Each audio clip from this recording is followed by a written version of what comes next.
جو بایدن روز 20 فوریه با همتای اوکراینیش ولادیمیر زلنسکی در شهر کیف واخورد.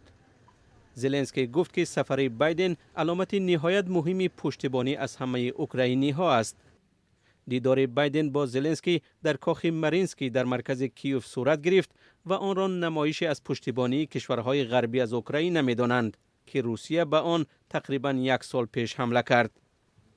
رئیس جمهوری آمریکا نیز در بیانیه گفت امروز در کیف است تا بار دیگر به عهد ثابت خود برای دموکراسی، صاحب اختیاری و تمامیت ارضی اوکراین تاکید کند.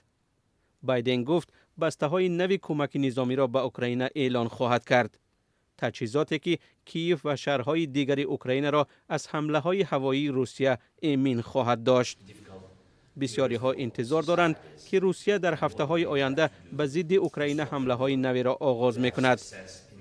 سفر ناگهانی جو بایدن به اوکراین در حالی است که نیروهای روسیه به حمله به انشاءات نظامی و شهرک‌های غیر نظامی در شرق و جنوب اوکراین ادامه می‌دهند.